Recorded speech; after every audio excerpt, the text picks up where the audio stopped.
تعالى وبركاته. أعوذ بالله من الشيطان الرجيم. بسم الله الرحمن الرحيم. الحمد لله رب العالمين، والصلاة والسلام على أشرف الأنبياء والمرسلين سيدنا محمد وعلى آله وصحبه أجمعين. اللهم رب اشرح لي صدري ويسر لي أمري واحلل عقدة من لساني يفقه قولي، ولا حول ولا قوة إلا بالله العلي العظيم. اللهم انفعنا بما علمتنا وعلمنا ما ينفعنا وعلمنا ما جهلنا وذكرنا ما نسينا. InsyaAllah kita sambung balik pengajian kitab yang berkait dengan ibadat puasa yang dikarang oleh Syekh Al-Allamah Muhammad Hashim Al-Majdzub Al-Rifa'i Al-Husaini rahimahullahu subhanahu wa ta'ala, wa nafa'ana Allahu bi'ulumihi fid darain amin. Kita masih lagi dalam muqaddimah yang membincangkan ataupun membicarakan tentang kelebihan puasa dan perkara yang bersangkut dengan puasa. Yang mana kita masih lagi dalam perbincangan dengan ayat Al-Quran yang disebut oleh pengarang kita rahimahullahu subhanahu wa ta'ala, iaitu pada ayat wa 'alal ladzina yutiqunahu fidyatun ta'amu miskin faman tatawwa'a khairan fahuwa khairul lah wa an tasumu khairul lakum in kuntum ta'lamun. Maksudnya wa 'alal ladzina yutiqunahu fidyatun ta'amu miskin, dan menjadi kewajipan kepada orang yang mampu untuk berpuasa, ia membayar fidyah sebagai makanan kepada orang miskin.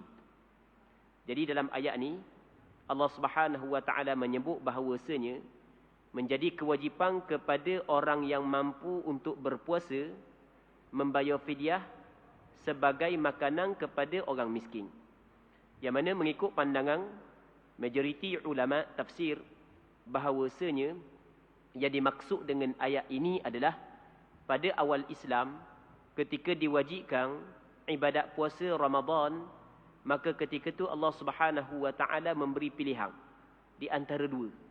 Bagi orang yang mampu berpuasa, boleh dia memilih untuk berpuasa, tetapi kalau dia tak mau puasa, mesti dia kena bayar fidyah. Okey, itu pada awal. Pada asalnya, apabila Allah Subhanahu wa ta'ala mewajibkan ibadat puasa, maka orang yang mampu untuk berpuasa diberi pilihan antara melakukan ibadat puasa ataupun kalau dia tak mau buat puasa, dia kena bayar fidyah sebagai makanan kepada orang miskin. Baik. Namun menurut pandangan sebahagian daripada ulama, bahawasanya yang dimaksud dengan ayat ini adalah menjadi kewajipan kepada orang yang terbeban untuk melakukan ibadat puasa. Ini pandangan Abdullah bin Abbas dan sebahagian daripada ulama. Menjadi kewajipan kepada mereka yang terbeban untuk melakukan ibadat puasa, dia mesti kena bayar fidyah sebagai makanan kepada fakir miskin. Okey, atas pandangan sebahagian daripada ulama, termasuklah Abdullah bin Abbas radhiyallahu anhuma, maksud ayat ini adalah ketika mana diwajibkan ibadat puasa, maka di sana ada golongan yang terbeban untuk melakukan ibadat puasa, iaitu orang lelaki ataupun perempuan yang tua yang tidak mampu untuk berpuasa, maka apa yang diwajibkan kepadanya adalah membayar fidyah sebagai makanan kepada fakir miskin. Dan hukum ini sebenarnya adalah hukum yang disepakati oleh ulama. Maksudnya, kalau sekiranya orang tu tua, tak kiralah orang puang ke orang lelaki, kalau dia tidak mampu untuk berpuasa, maka apa yang diwajibkan kepada dia adalah membayar fidyah. Orang yang tidak mampu untuk berpuasa kerana dia tua, maka tidak wajib dia qada, apa yang diwajibkan kepada dia adalah bayar fidyah.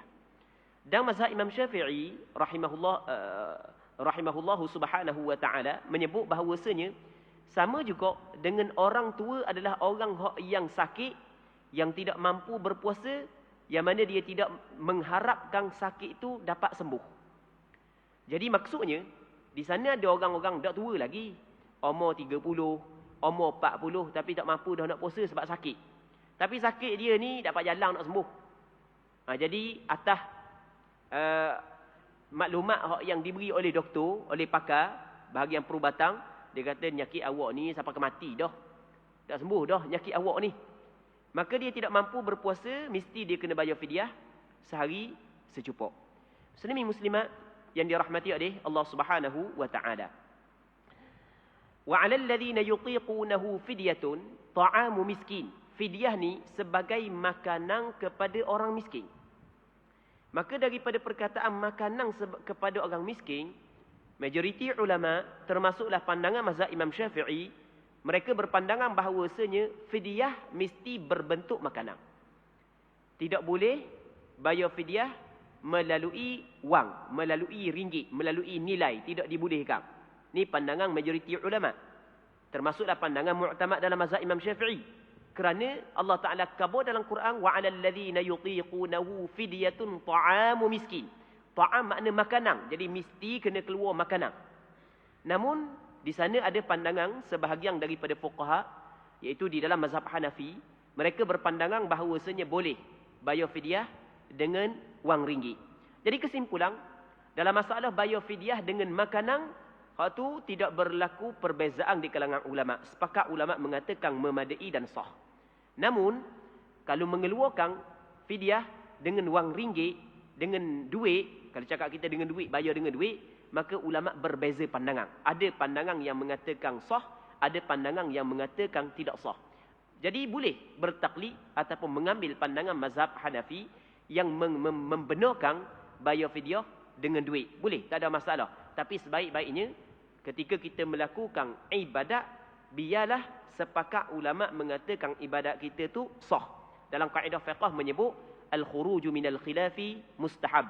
Keluar daripada khilaf adalah perkara yang perkara hak yang dituntut, perkara yang digalakkan. Ta'amu miskin, menjadi makanan kepada miskin. Maka kata ulama, daripada perkataan ta'amu miskin kita dapat faham bahawasanya fidyah saluran dia, maksudnya asnaf dia, golongan yang layak menerima fidyah hanya fakir miskin sahaja. Selain daripada fakir miskin tidak layak. Maksudnya golongan yang layak menerima zakat, ia berbeza dengan golongan yang layak menerima fidyah. Golongan yang layak menerima zakat adalah lapang asnaf yang disebut oleh Allah Subhanahu wa taala, innamas sadaqatu lil fuqara'i wal masakin wal 'amilina 'alaiha ila akhiril ayah. Sesungguhnya sedekah, maksudnya zakat yang diwajibkan hanyalah untuk fakir, miskin, orang yang dilantik menjadi amil, orang yang berhutang, orang yang muallaf fi sabilillah, lepas tu orang yang terputus bekalang ketika di dalam permusafiran. Baik. Okey, lepas tu hamba abdi, yang dikatakan sebagai mukatab, itu ada perbincangan yang panjang, hamba sebut secara ringkas sahaja. Okey, itu yang dinamakan sebagai asnaf yang layak menerima zakat. Manakala fidyah, asnaf yang layak menerima fidyah dia tidak sama dengan asnaf yang layak menerima zakat. Maksudnya asnaf yang layak menerima fidyah hanyalah golongan fakir miskin sahaja. Sebab itulah kita kena berhati-hati dalam mengeluarkan fidyah. Tidak boleh kita bagi fidyah kepada anak yatim. Tidak boleh kita bagi fidyah kepada ibu tunggal atas nama anak yatim dan atas nama ibu tunggal. Kerana anak yatim dan ibu tunggal dia tidak termasuk dalam asnaf yang layak menerima fidyah. Melainkan kalau anak yatim tersebut adalah fakir miskin, ibu tunggal tersebut adalah fakir miskin. Itu kita kena faham. Jadi tidak boleh kita bagi fidyah kepada anak yatim atas nama dia anak yatim. Tidak boleh kita bagi fidyah kepada ibu tunggal atas nama dia ibu tunggal. Kerana anak yatim dan ibu tunggal, ia bukanlah asnaf yang layak menerima fidyah. Yang layak menerima fidyah adalah fakir miskin. Kalau anak yatim, ibu tunggal tu fakir miskin, baru boleh kita bagi. Tapi kita bagi saat itu bukanlah kerana dia ibu tunggal, bukan kerana dia anak yatim. Tetapi dia adalah fakir miskin. Itu kita kena faham. Sebab anak yatim dia bukan asnaf. Kadang-kadang anak yatim tu kaya lebih daripada kita lagi. Dah ayah dia mati tinggal banglo 8 utik. Sebagai contoh. Tanah tak tahu banyak mana. PT dalam bank banyak mana tak tahu. Orang yang nak keluar zakat 100,000 pun tak ada dalam bank. Contoh. Dia juta ada. Kadang-kadang banyak daripada kita lagi. Itu kita kena berhati-hati. Jadi dalam masalah kita nak mengeluar fidyah ke, nak mengeluar zakat ke, dia anak yatim dengan ibu tunggal bukanlah orang yang layak menerima zakat atas nama dia ibu tunggal dan nama dia anak yatim. Melainkan kalau dia ada padanya sifat-sifat yang layak menerima zakat ataupun layak menerima fidyah, barulah boleh kita bagi zakat dan fidyah kepada dia. Muslimin muslimat yang dirahmati oleh Allah Subhanahu wa taala. Seterusnya Allah Subhanahu wa taala sebut lagi, faman tatawwa'a khairan fahuwa khairul lah. Sesiapa yang rela hati untuk melakukan kebaikan dengan maksud adalah dia mengeluarkan fidyah lebih daripada apa yang diwajibkan. Apa yang diwajibkan adalah sehari secupuk. Secupuk lebih kurang dalam 600 gram. 600 gram maksudnya lebih daripada setengah kilo lah secupuk. Sehari 600 gram. Lebih kurang dalam RM2 lah nilai yang lebih kurang gitulah. Nak tengok harga beras ha. Jadi dia nak bayar lebih daripada apa yang diwajibkan kepada dia. Itu maksudnya faman tatawwa'a khaira. Jadi sepatutnya 600 gram je tapi nak 5 kilo untuk sehari. Tak ada masalah. Faman tatawwa'a khairan fahuwa khairul lah. Maka itu sebenarnya lebih baik baginya.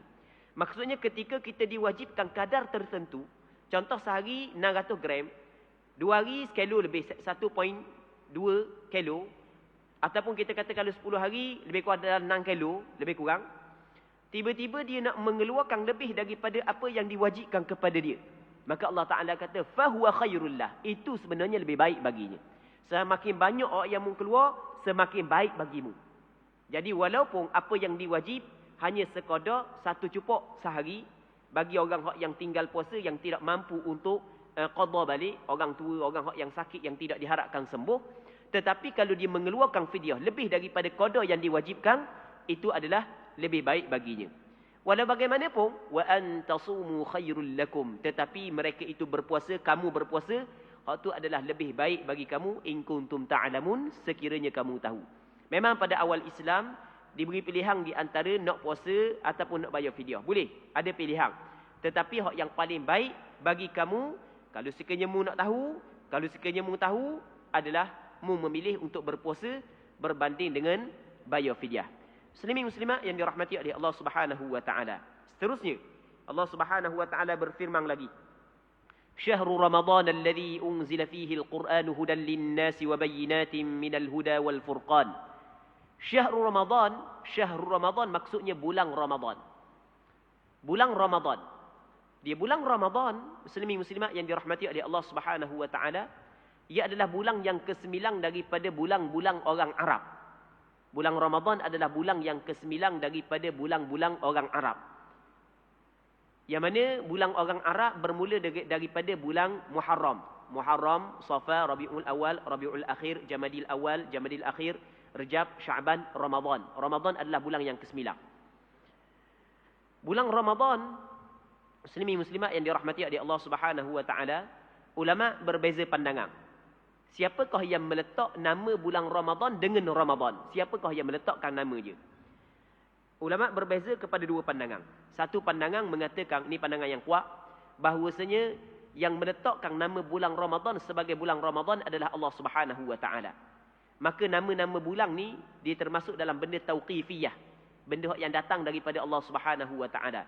Allah Ta'ala yang meletakkan nama bulan tersebut sebagai nama dia bulan Ramadan, dan Allah Ta'ala khabar kepada Nabi Adam AS. Allah Ta'ala ajar kepada Nabi Adam AS.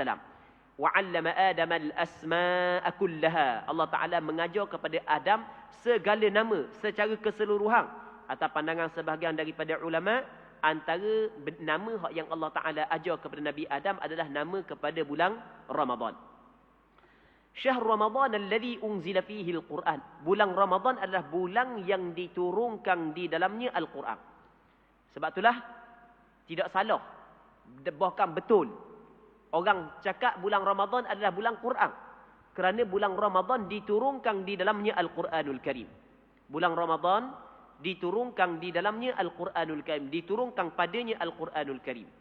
Cuma kalau kita belajar tentang sejarah penurunan Al-Quran kepada Rasulullah, ternyata kita dapati bahawasanya Al-Quran bukan hanya diturun pada bulan Ramadan. Bahkan Al-Quran diturun juga pada bulan-bulan selain daripada bulan Ramadan. Selama 23 tahun. 13 tahun di Mekah, 10 tahun di Madinah. Selama 23 tahun diturunkan Al-Quran kepada Rasulullah, bukan hanya pada bulan Ramadan, bahkan pada bulan-bulan selain daripada Ramadan sekalipun diturunkan juga Al-Quranul Karim. Tetapi dalam ayat ni Allah Ta'ala kata Al-Quran diturun pada bulan Ramadan. Apakah maksud dia? Maka ulama' menyebut bahawasanya yang dimaksud Al-Quran diturun pada bulan Ramadan adalah dua. Yang pertamanya Al-Quran diturunkan daripada Lauh Mahfuz kepada Baitul Izzah, berlaku pada bulan Ramadan. Jadi Al-Quran, Allah Subhanahu Wa Taala memerintahkan kepada qalam supaya menulis Al-Quran di dalam Lauh Mahfuz. Satu tempat yang Allah Ta'ala lebih mengetahui hakikat dia, yang tercatat di dalamnya segala perkara, termasuklah tercatat di dalamnya Al-Quranul Karim. Fi lawhim mahfuz, bal huwa Qur'anun majid. Fi lawhim mahfuz, Allah Ta'ala kata dalam Al-Quran, bahkan ia adalah Quran yang mulia, berada dalam Lauh Mahfuz.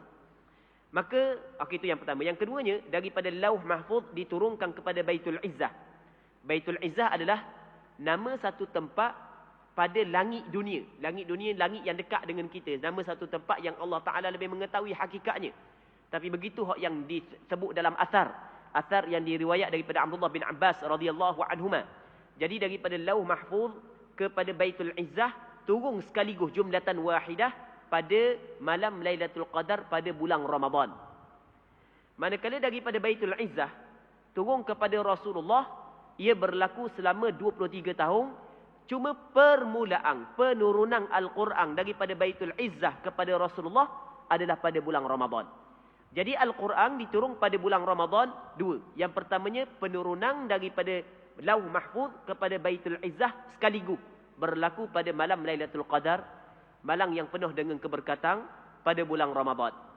Begitu juga daripada Baitul Izzah diturun kepada Rasulullah, permulaannya berlaku pada bulan Ramadan dan berterusan pada bulan-bulan yang lain sehingga Nabi sallallahu alaihi wasallam wafat. Iaitu akhir sekali ayat yang diturunkan kepada Rasulullah, wattaqu yawman turja'una fihi ila Allah. Baik, sehingga Rasulullah sallallahu alaihi wasallam wafat. Jadi bulan Ramadan adalah bulan yang diturunkan padanya Al-Quran. Al-Quran adalah kalam Allah Subhanahu Wa Taala yang mulia, yang diberikan kepada Rasulullah sallallahu alaihi wasallam, yang penuh dengan mukjizat, yang melemahkan lawan orang-orang Arab yang bijak pandai, ahli sastra, ahli bahasa, tidak mampu untuk mendatangkan kalam yang pendek seperti Al-Quranul Karim. Muslimin muslimat yang dirahmati oleh Allah Subhanahu Wa Taala, Al-Quranul Karim inilah yang diturunkan pada bulan Ramadan. Yang mana Al-Quran hudan linnas, ia memberi petunjuk kepada manusia. Al-Quran, ia memberi hidayah kepada manusia, memberi petunjuk kepada manusia. Sebab itulah, sesiapa yang berpegang teguh dengan Al-Quran dan As-Sunnah, pasti dia tidak akan sesat selama-lamanya. Sebagaimana disebut oleh Nabi sallallahu alaihi wasallam dalam hadis yang diriwayat oleh Imam Malik dalam kitab Muwatta. Kata Rasulullah sallallahu alaihi wasallam, "Taraktu fikum amrayn, ma tamassaktum bihima lan tadillu abada." Aku meninggal kepada kamu dua perkara. Selama mana kamu berpegang teguh dengan dua perkara ini, kamu tidak akan sesat selama-lamanya. Yang pertamanya Al-Quran, yang keduanya sunnah Nabi sallallahu alaihi wasallam. Al-Quran adalah hudan linnas, memberi hidayah, memberi petunjuk kepada manusia. Wa bayyinatin minal huda, dan Al-Quran juga adalah bayyinat, menjelaskan, menerangkan, menunjuk daripada petunjuk. Maksudnya Al-Quran, dalam Al-Quranul Karim ada hukum hakam, ada hudud, ada batasan-batasan yang Allah Subhanahu Wa Taala telah bataskan kepada hamba-hamba dia. Jadi Al-Quran ada bayyinatin minal huda, ada petunjuk-petunjuk ataupun penjelasan daripada petunjuk. Dalam Al-Quran ada perintah, dalam Al-Quran ada larangan, dalam Al-Quran diceritakan hukum hakam, dalam Al-Quran ada hudud yang ditetapkan oleh Allah Subhanahu Wa Taala kepada manusia. Wal Furqan, dan dalam Al-Quran menjelaskan juga perkara yang membezakan di antara hak dan batil. Mana benda hak yang sebenar, benda hak yang palsu, disebut di dalam Al-Quranul Karim. Sebab itulah sesiapa yang berpegang teguh kepada Al-Quranul Karim, pasti dia tidak akan sesat selama-lamanya. Pasti dia akan berada di atas jalan petunjuk, Muslimin muslimat yang dirahmati oleh Allah Subhanahu wa taala. Seterusnya Allah Subhanahu wa taala berfirman lagi, "Faman syahida minkumus syahra falyasumhu." Barang siapa yang hadir di kalangan kamu. Maksudnya hadir di sini adalah ketika masuk satu Ramadan, ketika kelihatan anak bulan Ramadan, dia berada di kampung, dia tidak bermusafir, maka hendaklah dia berpuasa. Maksudnya menjadi kewajipan kepada orang yang tidak bermusafir ketika dia berada di kampung, apabila masuk Ramadan, maka hendaklah dia melakukan ibadat puasa. Atas pandangan majoriti ulama, ayat faman syahida minkumus syahra falyasum, dia menasahkan ayat yang sebelum daripada ni. Sebelum daripada ni, apabila Allah Taala mewajibkan ibadat puasa, Allah Taala bagi pilihan. Orang yang mampu untuk berpuasa, boleh dia nak puasa. Kalau dia tak mau puasa, dia kena bayar fidyah. Tetapi lepas daripada turun ayat faman syahida minkumus syahra falyasumhu, maka tidak ada lagi pilihan. Orang yang mampu berpuasa, kalau dia tidak bermusafir, kalau dia tidak sakit, maka tetap wajib dia kena berpuasa, tidak ada pilihan untuk dia. Itu maksud faman syahida minkumus syahra falyasumhu. Sesiapa yang hadir, maksudnya dia berada di kampung, dia tidak bermusafir ketika masuk satu Ramadan, maka hendaklah dia berpuasa. Diwajibkan kepada dia berpuasa. Tidak boleh dia berbuka kalau tak ada sebab-sebab keuzuran yang diizinkan oleh syarak. Jadi berpuasa pada bulan Ramadan, hukum dia adalah diwajibkan dengan kesepakatan ulama bagi orang yang cukup padanya syarat-syarat yang diwajibkan. Itu maksud faman syahida minkumus syahra falyasumhu. Wa man kana maridan aw ala safarin fa'iddatun min ayyamin ukhra. Manakala mereka yang sakit ataupun mereka yang bermusafir, apabila cukup syarat-syarat dia, sakit cukup syarat-syarat dia, musafir cukup syarat-syarat dia, yang mana syarat musafir yang boleh berbuka kita bincang dah pada minggu lepas, maka ketika tu diberi kepada dia pilihan antara berbuka ataupun dia nak berpuasa. Kalau dia memilih untuk berbuka, maka wajib dia kena qada balik pada hari-hari yang lain. Muslimin muslimat yang dirahmati oleh Allah Subhanahu wa taala. Yuridullahu bikumul yusra wa la yuridu bikumul usr. Allah Subhanahu wa taala menghendaki kemudahan untuk kamu. Jadi ketika Allah Taala tidak membebankan ibadat puasa kepada orang yang bermusafir, orang yang sakit, sebenarnya Allah Taala inginkan kemudahan untuk kita.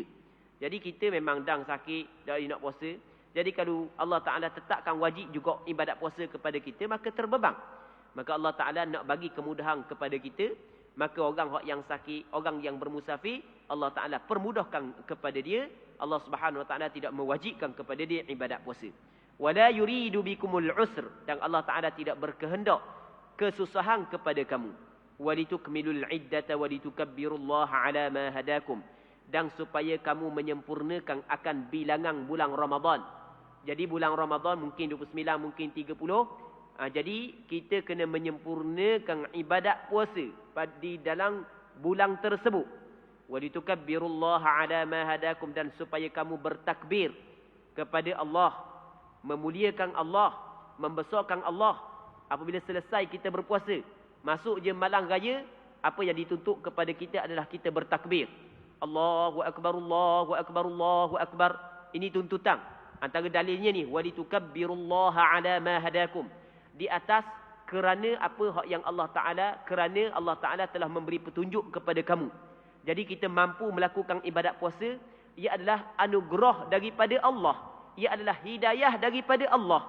Maka apabila ia adalah anugerah dan hidayah kepada Allah, setelah daripada kita selesai melaksanakan ibadat puasa dengan sempurna, apa yang dituntutkan kepada kita adalah mesti kita kena membesarkan Allah dengan bertakbir. Bertakbir, masuk je malam raya, sunat kita bertakbir.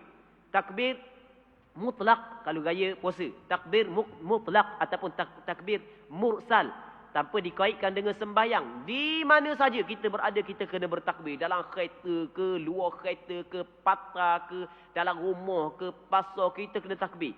Biar riuh dengan takbir kepada Allah Subhanahu wa taala. Walitukabbirullaha ala ma hadakum wa la'allakum tashkurun. dan supaya kamu bersyukur di atas nikmat tersebut. Kita jangan ingat puasa pada bulan Ramadan hanya bebanang yang dibebankan kepada kita sahaja. Bukan. Bahkan puasa pada bulan Ramadan bukan hanya bebanang sahaja. Bahkan ia adalah anugerah yang Allah Ta'ala bagi kepada kita. Ketika kita dapat melakukan perkara tersebut, sebenarnya kita telah mencapai ataupun kita telah mendapat nikmat yang cukup besar. Maka apabila kita dapat nikmat yang cukup besar, apa yang diwajibkan kepada kita adalah bersyukur kepada Allah. Wala'allakum tashkurun. Dan supaya kamu bersyukur di atas nikmat tersebut. Muslimin muslimat yang dirahmati oleh Allah Subhanahu wa Ta'ala. Okey, habis penafsiran ayat Al-Quranul Karim yang pertama yang didatangkan oleh pengarang kita di dalam kitab dia. Okey, yang keduanya disebut hadis. An Abi Hurairah radhiyallahu anhu qala Rasulullah sallallahu alaihi wasallam qala Allah kullu amali ibni Adam lah illa as-siyam fa innahu li wa ana ajzi bih was-siyamu junnah wa idza kana yawmu sawmi ahadikum fala yarfuth wa la yaskhab fa in sabbahu ahadun aw qatalah falyaqul inni imru'un sha'im والذي نفس محمد بيده لخلوف فم الصائم أطيب عند الله من ريح المسك للصائم فرحتان يفرحهما إذا أفطر فرح وإذا لقي ربه فرح بصومه متفق عليه وهذا لفظ رواية البخاري. Maksudnya daripada Abi Hurairah radhiyallahu anhu, katanya sabda Nabi sallallahu alaihi wasallam, Allah Subhanahu wa Ta'ala berfirman. Qala Allah, maksudnya Allah Ta'ala berfirman. Kalau hadis Allah Ta'ala berfirman, ia memberi maksud hadis ni adalah hadis qudsi. Hadis qudsi adalah firman Allah Subhanahu wa Ta'ala yang disampaikan oleh Rasulullah. Cuma dia sedikit berbeza dengan Al-Quran. Al-Quran dia lain daripada hadis qudsi. Al-Quran kalam Allah, hadis qudsi kalam Allah. Cuma perbezaannya adalah hadis kursi dia tidak ada mukjizat. Hadis kursi tidak sah kita baca dalam semayang. Manakala Al-Quran dia ada mukjizat. Al-Quran adalah sah ataupun Al-Quran boleh kita baca dalam sembahyang. Baik. Allah Subhanahu wa Ta'ala berfirman, kullu amali bani Adam lah. Setiap amalan anak Adam adalah untuk anak Adam. Maksudnya setiap amalan anak Adam untuk anak Adam. Di sini ada beberapa penafsiran yang dibuat oleh ulama hadis. Antara penafsirannya adalah setiap amalan anak Adam ada habuang kepada diri anak Adam. Maksudnya amalan yang selain daripada puasa ada habuang yang boleh anak Adam itu riak, tidak ikhlas di dalamnya. Sembahyang, bersedekah, boleh anak Adam tidak ikhlas di dalamnya. Maksudnya ada habuang yang mana habuang saat itu kembali kepada nafsu anak Adam. Okey, itu pandangan sebahagian daripada ulama. Dan ada sebahagian yang lain mengatakan bahawasanya jadi maksud setiap amalan anak Adam adalah untuk anak Adam. Maksud dia lagu mana? Setiap amalan anak Adam yang selain daripada ibadat puasa, Allah Subhanahu wa Ta'ala tidak menyandarkan kepada dirinya. Walaupun apa jua yang dilakukan oleh anak Adam sebenarnya pada hakikatnya adalah untuk Allah, tetapi Allah Subhanahu wa Ta'ala tidak menyandarkan amalan tersebut kepada dirinya. Berbeza dengan puasa. Fa innahu li illa siyam, melainkan puasa. Maka sesungguhnya puasa adalah bagiku. Maksudnya Allah Subhanahu wa Ta'ala telah menyandarkan ibadat puasa kepada Allah. Sandaran ibadat puasa kepada Allah adalah sandaran tasyrif, memuliakan. Maksudnya tingginya, mulianya ibadat puasa itu, sehingga kan Allah Ta'ala menyandarkan ibadat puasa itu kepada diri Allah Subhanahu wa Ta'ala. Dia tidak menyandarkan kepada anak Adam. Sebagaimana Allah Ta'ala menyandarkan Baitullah kepada diri dia. Kerana mulianya tempat tersebut, sehingga kan Allah Ta'ala kata Baitullah, ataupun Allah Subhanahu wa Ta'ala menyandarkan Kaabah saat itu kepada dia. Baitullah, rumah Allah. Naqatullah, unta Allah. Di sana ada dalam Al-Quran dia menceritakan tentang kisah Nabi Allah Saleh. Allah Ta'ala bagi mukjizat kepada Nabi Allah Saleh unta. Naqatullah, unta Allah. Disandarkan unta kepada Allah adalah sandaran untuk memuliakan unta tersebut. Begitu juga ibadat puasa adalah ibadat yang cukup mulia, sehingga kan Allah Ta'ala menyandarkan ibadat puasa itu kepada dirinya. Alangkah ruginya bagi orang Islam yang tidak mengambil berat tentang ibadat puasa. Kerana ibadat puasa adalah suatu ibadat yang cukup mulia di sisi Allah, sehingga Allah Ta'ala tidak menyandarkan ibadat puasa kepada anak Adam yang melakukannya. Bahkan Allah Subhanahu Wa Ta'ala menyandarkan ibadat puasa kepada dirinya Azza wa Jalla wa Ala. Muslimin muslimat yang dirahmati oleh Allah Subhanahu Wa Ta'ala, fa innahu li wa ana ajzi bih, dan aku yang akan membalas kepada anak Adam yang melakukan ibadat puasa dengan puasanya. Muslimin muslimat yang dirahmati oleh Allah Subhanahu Wa Ta'ala, orang yang memberi balasan ganjaran kepada kita, kalau orang tu orang yang dok kaya mana, dia tidak akan bagi banyak. Orang kaya mungkin dia akan bagi lebih banyak. Tetapi Allah Subhanahu Wa Ta'ala Tuhan yang maha kaya, dan dia ingin memberi ganjaran pahala puasa kepada hamba dia yang melakukan ibadat puasa tanpa batasan. Maka pastinya ganjaran tersebut tidak boleh sesiapa pun yang dapat menghitungkannya. Innama yuwaffas sabiruna ajrahum bighairi hisab. Sesungguhnya akan diberikan kepada orang yang sabar, termasuklah orang puasa. Sebab orang puasa dia orang yang tabah, sabar, tidak makan, tidak minum, menjaga nafsu dia, syahwah dia sepanjang dia puasa. Orang tersebut akan disempurnakan ganjaran dia tanpa sedikit pun dapat dihitungkan. Allah terlalu banyak ganjaran bagi orang yang melakukan ibadat puasa. Cuma muslimin muslimat yang dirahmati oleh Allah Subhanahu Wa Ta'ala, mesti kita kena jaga syarat-syarat penerimaan amalan ibadat puasa kita, agar ibadat puasa kita diterima oleh Allah Subhanahu Wa Ta'ala. Seterusnya kata Nabi sallallahu alaihi wasallam, was-siyamu junnah. Puasa ini adalah benteng. Benteng di antara seseorang dan neraka Allah Subhanahu Wa Ta'ala. Antara benteng yang boleh dijadikan antara seseorang dengan neraka Allah adalah puasa. Was-siyamu junnah. Puasa adalah benteng.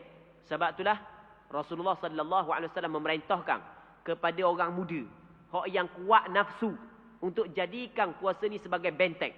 Kata Rasulullah, ya ma'syaral syabab, man istata'a minkumul ba'ata falyatazawwaj. Wahai pemuda, sesiapa yang mampu di kalangan kamu untuk berkahwin, hendaklah dia berkahwin. Sebab apa dia? Fa innahu aghaddu lil basar wa ahsanu lil farj. Kerana berkahwin dia lebih menjaga pandangan mata dan dia menjaga kemaluan. Tetapi wa man lam yastati' fa alaihi bisiyam. Kalau dia tidak mampu berpuasa, mesti dia kalau dia tidak mampu berkahwin, mesti dia kena berpuasa. Fa innahu lahu wija. Kerana puasa itu menjadi pengikat kepada nafsu dia. Puasa menjadi benteng di antara dia dan neraka Allah Subhanahu Wa Ta'ala. Orang yang melakukan ibadat puasa, sebenarnya dia sekarang ni sedang membina benteng-benteng yang kukuh di antara dia dan neraka Allah Subhanahu Wa Ta'ala. Muslimin muslimat yang dirahmati oleh Allah Subhanahu Wa Ta'ala. Jadi untuk tengah hari ini kita kena berhenti sini dulu. InsyaAllah kita sambung balik pada minggu-minggu akan datang, kalau sekiranya dipanjangkan umur. Dan kita berdoa kepada Allah Subhanahu Wa Ta'ala agar apa yang kita bincang pada tengah hari yang mulia ini sama-sama dapat mengambil manfaat. Dan semoga Allah Subhanahu Wa Ta'ala memberkati majlis ilmu yang kita adakan pada tengah hari yang mulia ini. Wallahu Subhanahu Wa Ta'ala a'la wa a'lam. اللهم حققنا باتباع نبيك محمد صلى الله عليه وسلم ظاهرا وباطنا. اللهم اجعلنا ممن يستمعون القول فيتبعون أحسنه. صلى الله على سيدنا محمد وعلى آله وصحبه أجمعين والحمد لله رب العالمين.